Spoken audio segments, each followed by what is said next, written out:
നമസ്കാരം, മലയാളി വാർത്തയിലേക്ക് സ്വാഗതം. മുഖ്യമന്ത്രിക്ക് നീന്തൽക്കുളം, സ്പീക്കർക്ക് ജിമ്മ.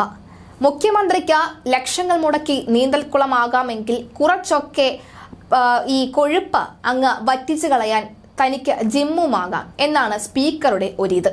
കേരളം സാമ്പത്തിക പ്രതിസന്ധിയിൽ ഉടലുമ്പോൾ ആരോഗ്യം നേരെയാക്കാൻ ജിമ്മ തയ്യാറാക്കുകയാണ് സ്പീക്കർ ഇവിടെ.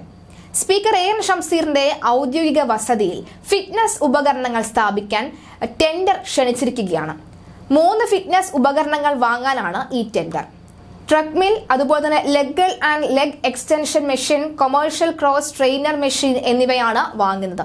ഒരു കൊച്ചു ഫിറ്റ്നസ് ജിം പണിയുകയാണ് ലക്ഷ്യം. വാങ്ങാൻ ഉദ്ദേശിക്കുന്ന ഉപകരണങ്ങൾക്ക് വേണ്ട സാങ്കേതിക യോഗ്യതകൾ ടെൻഡറിൽ വിവരിച്ചിട്ടുമുണ്ട്. Treadmill 5 HP മുകളിലുള്ളതായിരിക്കണം. സമയം, ദൂരം, കലോറി, പവർ, അതുപോലെ തന്നെ ഹാർട്ട് റേറ്റ് അടക്കമുള്ള വിവരങ്ങൾ പ്രദർശിപ്പിക്കുന്ന LED സ്ക്രീൻ ഉണ്ടായിരിക്കണം. Leg and leg extension machine ഉപയോഗിക്കാൻ കഴിയുന്ന ഭാരപരിധി 180 കിലോയ്ക്ക് മുകളിലായിരിക്കണമെന്നും നിർദ്ദേശിച്ചിട്ടുണ്ട്.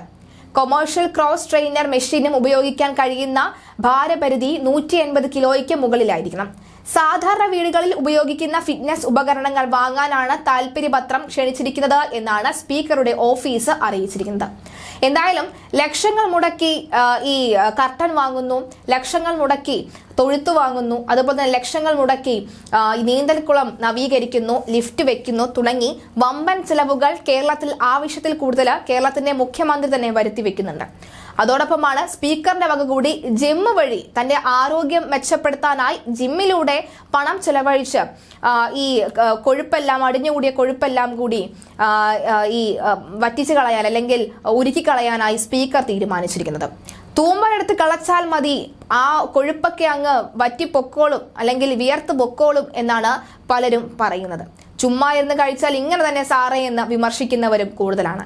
എന്തായാലും സ്പീക്കർ എൻ ഷംസീറിന്റെ ഈ ഒരു ആവശ്യം വലിയ രീതിയിൽ തന്നെയാണ് കേരള ജനത ഏറ്റെടുത്തിരിക്കുന്നത്. എന്തായാലും ഏറ്റെടുത്തിരിക്കുന്നത് ഈ ലക്ഷങ്ങൾ മുടക്കേണ്ടി വരും എന്ന് അറിയുമ്പോൾ തന്നെ വേണ്ട എല്ലാ സംഭവ വികാസങ്ങൾ അല്ലെങ്കിൽ വേണ്ട എല്ലാ ട്രോളുകളും ഇപ്പോൾ തന്നെ ഇറങ്ങിക്കഴിഞ്ഞിരിക്കുകയാണ്.